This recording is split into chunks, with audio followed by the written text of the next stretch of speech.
الحمد للہ رب العالمین والصلاة والسلام علی سید الانبیاء والمرسلین اما بعد فاعوذ باللہ السمیع العلیم من الشیطان الرجیم بسم اللہ الرحمن الرحیم رب اشرح لی صدری ویسر لی امری واحلل عقدۃ من لسانی یفقہوا قولی صدق اللہ العظیم۔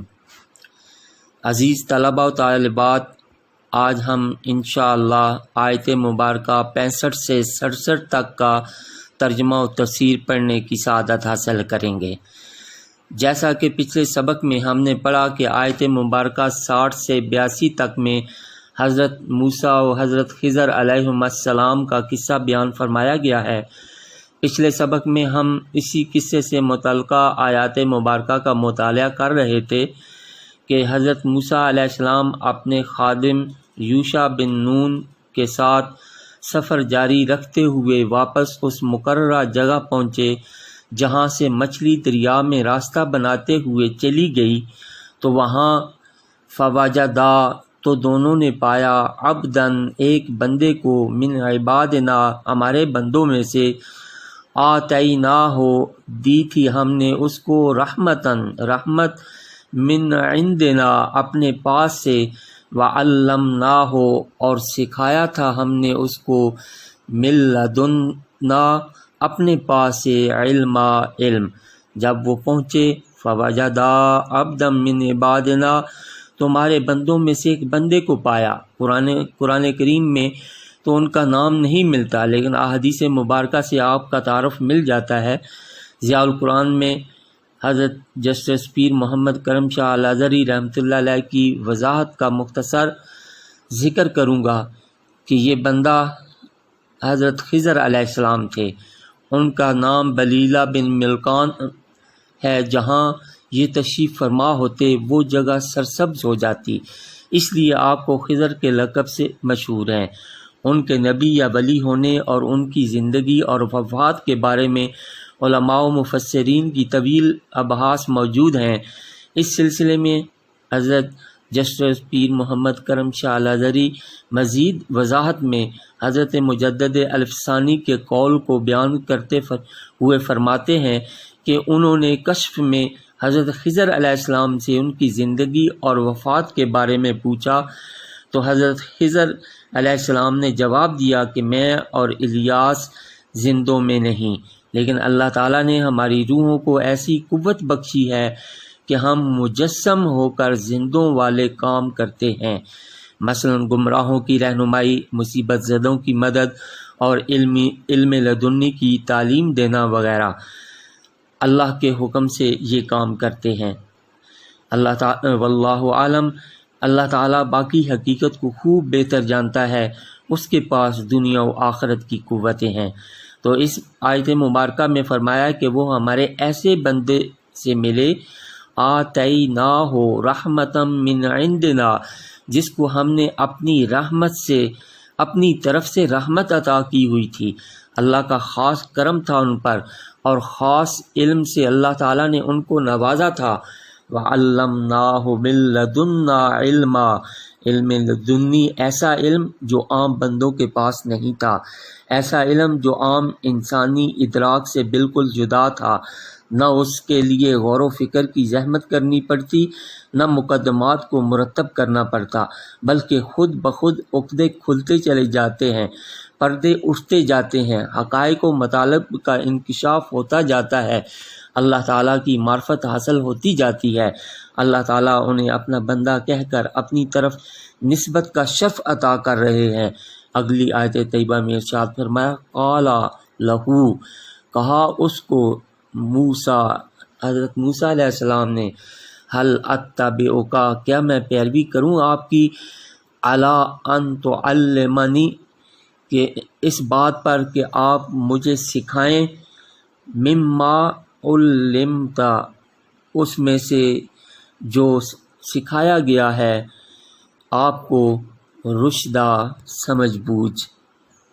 حضرت موسیٰ علیہ السلام اولو العزم اللہ کے چنے ہوئے نبی پیغمبر تھے، کلیم اللہ تھے، اتنی شان جلالت کے باوجود انتہائی ادب و احترام کے ساتھ فرما رہے ہیں، حل اتبعک علی ان تعلمنی، کہ جو علم آپ کو سکھایا گیا ہے اس کو سیکھنے کے لیے کیا میں آپ کی پیروی کروں؟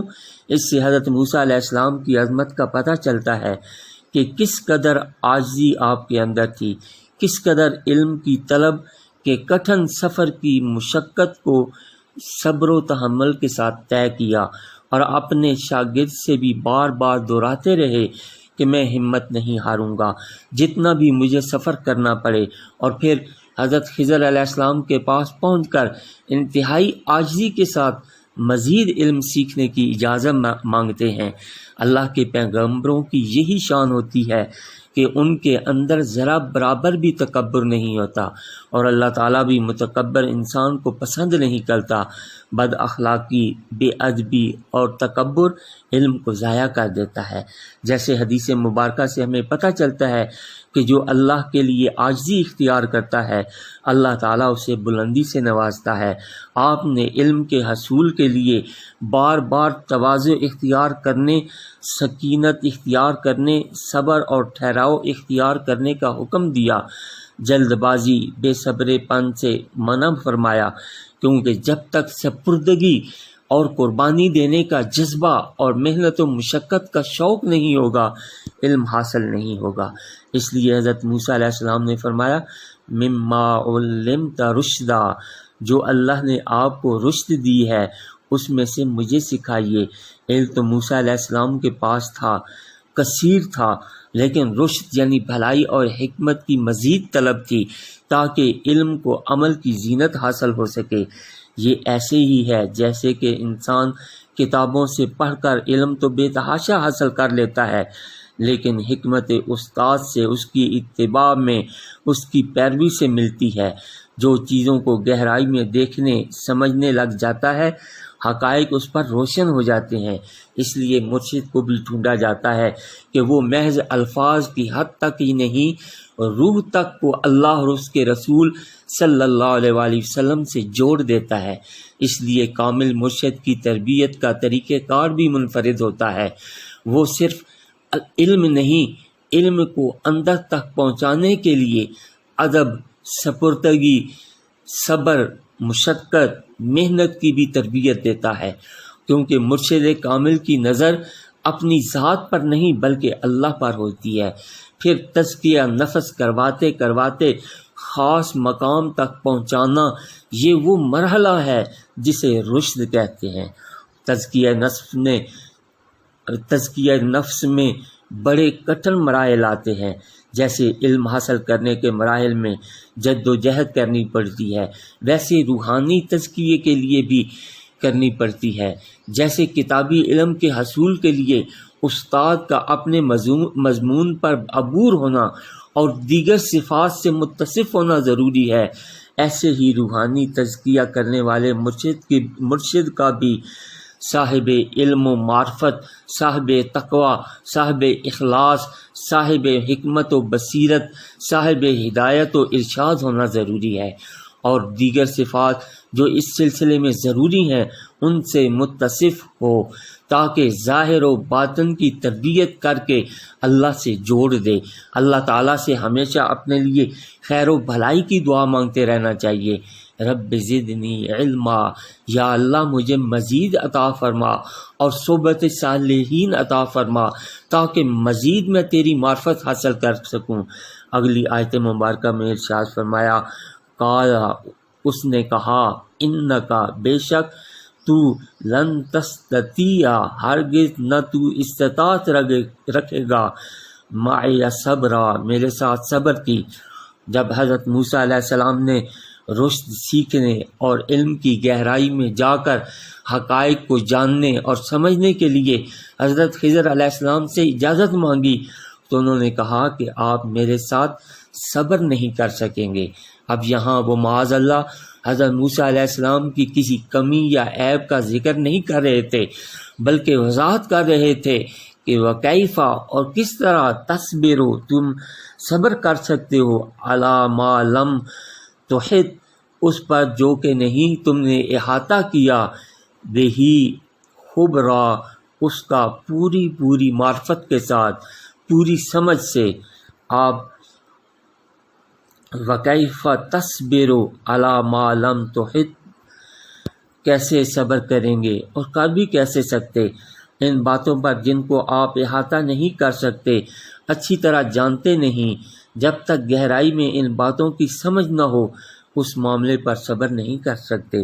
اس پر حضرت موسیٰ علیہ السلام نے فرمایا، قالا، اس نے کہا، ستاجدنی، ان قریب تم پاؤ گے مجھ کو، انشاء اللہ، اگر اللہ نے چاہا، صابرا، صبر کرنے والا، ولا آسی، اور نہیں میں نافرمانی کروں گا، لکا امرا، تیرے کسی حکم کی، تیری کسی بات میں۔ حضرت موسیٰ علیہ السلام نے جواب دیا کہ انشاءاللہ آپ مجھے صابر پائیں گے اور میں نافرمانی نہیں کروں گا۔ یہاں دو باتوں کا ذکر ملتا ہے، ایک صبر کا اور دوسرا اطاعت کا، اور علم سیکھنے کے لیے یہ دونوں بہت اہمیت رکھتی ہیں۔ انشاءاللہ کہہ کر اللہ سے مدد اور توفیق طلب کی۔ اس پر حضرت خضر علیہ السلام نے فرمایا، قالا، کہا، فَإِنِ اتَّبَعْتَنِی، پھر اگر تم میری پیروی کرو، فَلَا تَسْأَلْنِی، پس نہ تم سوال کرنا مجھ سے، عَنْ شَیْءٍ، کسی چیز کے بارے میں، حتیٰ، یہاں تک کہ احدثا، میں بیان کروں، لکا، آپ کے لیے، من ہو، اس میں سے، ذکرا، بیان کرنا۔ حضرت خضر علیہ السلام نے کہا، فَإِنِ اتَّبَعْتَنِی فَلَا تَسْأَلْنِی، کہ میری پیروی کی ایک شرط ہے کہ جو کچھ میں بیان کروں، احدثا، اس کا روٹ ورڈ ہا دال سا، ایسی بات جو پہلے سے موجود نہ ہو، حدیث کہلاتی ہے۔ حدیث بات کو کہتے ہیں۔ حدیث رسول خاص ٹرم ہے، نبی کے کلام کو کہا جاتا ہے۔ جس طرح ہر ادارے کے کچھ اصول و ضوابط ہوتے ہیں، تو یہاں بھی شرط بتا دی کہ آپ نے آگے سے سوال نہیں کرنا۔ سوال اگرچہ علم کے حصول کے لیے ضروری ہے، اسے نصف علم کہا گیا ہے، لیکن قبل از وقت سوال نقصان دہ بھی ہوتا ہے۔ بعض اوقات سوال برائے سوال یا محض اعتراض یا بحث و مباحثہ میں نیچا دکھانے کے لیے کیے جاتے ہیں، جو کہ انتہائی ناپسندیدہ ہے۔ کامل سپردگی، حقیقی محبت کرنے والے لوگ زیادہ سوالات نہیں کھڑے کرتے۔ سوال اس وقت کرنا بہتر ہوتا ہے جب استاد اپنی بات سمجھا لے اور سوال کرنے کی اجازت دے۔ اب اگلی آیت طیبہ میں ارشاد فرمایا، فَانْطَلَقَا، تو وہ دونوں چل دیے، حتیٰ، یہاں تک کہ، اذا رَكِبَا، جب وہ دونوں سوار ہوئے، فی السفینۃ، کشتی میں، خرقہا، تو اس نے پھاڑ دیا اس کو، قالا، کہا، اخرقتہا، تم نے پھاڑ دیا اس کو، لتغرقا، تاکہ غرق کرے، اہلہا، اس کے رہنے والوں کو، سواروں کو، لقد جئتا، البتہ تحقیق لایا تو، شیئن امرا، چیز بہت بھاری۔ دونوں میں جب شرط طے ہو گئی تو سوال نہ کرنا جب تک میں خود ہی اس کی حکمت تجھ پر ظاہر نہ کروں۔ تو دونوں ایک ساتھ چلے۔ پچھلی طویل حدیث مبارکہ میں ہم پڑھ آئے ہیں کہ کشتی والوں نے انہیں پہچان کر بغیر کرایہ کے سوار کر لیا۔ فی السفینۃ خرقہا، جب کشتی چلی اور بیچ سمندر پہنچی تو حضرت خضر علیہ السلام نے ایک تختہ اکھیڑ ڈالا، پھر اسے اوپر سے ہی جوڑ دیا۔ یہ دیکھ کر حضرت موسیٰ علیہ السلام سے صبر نہ ہو سکا، آپ شرط کو بھول گئے۔ خرق کا مطلب پھاڑ دینا۔ حضرت موسیٰ علیہ السلام نے یہ دیکھ کر کہا، لِتُغْرِقَ أَهْلَهَا، کہ آپ نے اسے پھاڑ دیا ہے تاکہ کشتی والے ڈوب جائیں۔ یہ تو بالکل انوکھی اور خلاف عقل اور خلاف شریعت کام آپ نے کیا، بڑا بھاری کام کیا۔ اس پر حضرت خضر علیہ السلام نے کہا، قالا، اس نے کہا، الم اقل، کیا میں نے نہ کہا تھا، انکا، بے شک تو، لن تستطیع، ہرگز استطاعت نہیں رکھے گا، معی صبرا، میرے ساتھ صبر کی۔ حضرت خضر علیہ السلام نے کہا، اے موسیٰ علیہ السلام، میں نے پہلے ہی یہ بات کہہ دی تھی کہ آپ میرے ساتھ چلنے کی استطاعت نہیں رکھتے، صبر نہیں کر سکتے، کیونکہ ان کاموں کی حکمت و مصلحت اللہ نے مجھ پر ظاہر کر دی ہے، آپ پر نہیں کی۔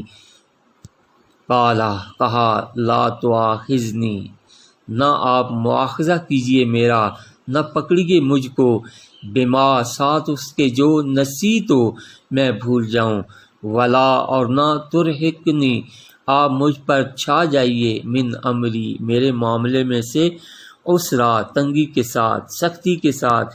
حضرت موسیٰ علیہ السلام نے فوراً معذرت پیش کی کہ مجھ سے بھول ہو گئی، لا تؤاخذنی، مجھ پر سختی مت کیجیے اس بھول پر، ولا ترہقنی من امری، اور ترہقنی، کسی پر ایسا بوجھ لاد دینا جس کا اٹھانا اس کے لیے بہت مشکل ہو، یعنی مجھ پر سیکھنے کے عمل میں سختی نہ کیجیے۔ حضرت موسیٰ علیہ السلام کے اندر حصول علم کی کس قدر شدید طلب تھی کہ اس قدر انکساری اور عاجزی کا مظاہرہ کر رہے ہیں۔ اس سے پتہ چلتا ہے کہ شاگرد اپنی تعلیمی کیفیت کے بارے میں استاد سے گزارش کر سکتا ہے کہ کس طرح سے وہ بہتر طریقے سے سیکھ سکتا ہے۔ اگلی آیت مبارکہ میں ارشاد فرمایا، فانطلقا، تو دونوں چل دیے، حتیٰ، یہاں تک کہ، اذا لقیا، جب وہ دونوں ملے، غلامن، ایک بچے کو، فقتلہ، تو اس نے قتل کر دیا اس کو۔ قالا، کہا، اقتلتا، کیا تو نے قتل کر دیا، نفسن، ایک جان کو، زکیتن، بے گناہ، بغیر کسی نفس، جان کے، لقد جئتا، البتہ تحقیق تو لایا، تو مرتکب ہوا، شیئن، ایک چیز کا، نکرا، جو ہے وہ ناپسندیدہ ہے۔ پھر وہ دونوں چل پڑے۔ اس سے پتہ چلتا ہے کہ حضرت خضر علیہ السلام راضی ہو گئے اور دونوں ساتھ چلتے ہوئے ایک لڑکے سے ملے، فقتلہ، تو اس کو قتل کر دیا۔ موسیٰ علیہ السلام صاحب شریعت نبی تھے، اور عقل اور شریعت اس قتل کی مخالفت کرتی ہے، تو فوراً بول پڑے۔ آپ نے ایک پاک، ایک بے گناہ شخص کو بغیر اس کے کہ اس نے کسی شخص کی جان لی ہو قتل کر ڈالا، یعنی آپ کے پاس کوئی ثبوت نہیں کہ وہ قاتل ہے یا مجرم ہے، تو بے گناہ کی جان کیوں لی؟ پیغمبروں کا چونکہ ساری عمر یہی روش ہوتی ہے کہ وہ نہی عن المنکر کرتے رہتے ہیں، یہی وصف حضرت موسیٰ علیہ السلام کے اندر اتنا پختہ تھا کہ آپ کے لیے خاموش رہنا ممکن نہ ہوا، اور بے اختیار بول پڑے۔ حضرت خضر علیہ السلام کی طرف سے انہیں جواب ملا، قالا، کہا، علم، کیا نہیں، اقل، میں نے کہا تھا، لاکا، آپ کو، انکا، بے شک آپ، لن تستطیع، ہرگز نہیں استطاعت رکھتے، معی، میرے ساتھ، صبرا، صبر کی۔ ان کے جواب میں حضرت خضر نے کہا کہ میں نے تو شروع میں ہی آپ کو بتا دیا تھا کہ اللہ نے مجھے جو علم دیا اسے سیکھنے کے لیے جس قدر صبر کی ضرورت ہوتی ہے وہ آپ نہیں کر سکیں گے۔ پچھلی آیات کی نسبت یہاں عقل کے بعد لاکا کا اضافہ بات کی شدت کو بیان کرتا ہے۔ اگلی آیت میں فرمایا، قالا، کہا، ان سألتک، اگر میں سوال کروں تجھ سے، ان شیئن، کسی چیز کا، بعدہا، اس کے بعد، فلا تصاحبنی، تو نہ ساتھ رکھنا مجھ کو، قد بلغتا، تحقیق پہنچا تجھ کو، من لدنی، میری طرف سے، عذرا، عذر۔ حضرت موسیٰ علیہ السلام نے جواب دیا، ان سألتک عن شیئن، اب اگر اس کے بعد میں کسی چیز کے بارے میں آپ سے سوال کروں تو بے شک آپ مجھے اپنی صحبت سے محروم کر دیجیے گا، آپ کو عذر پہنچ جائے گا، میں اس جدائی پر آپ کو معذور پاؤں گا۔ اللہ کریم ہمیں قرآن کریم پڑھنے، سیکھنے، سمجھنے کی توفیق عطا فرمائے۔ وآخر دعوانا ان الحمد للہ رب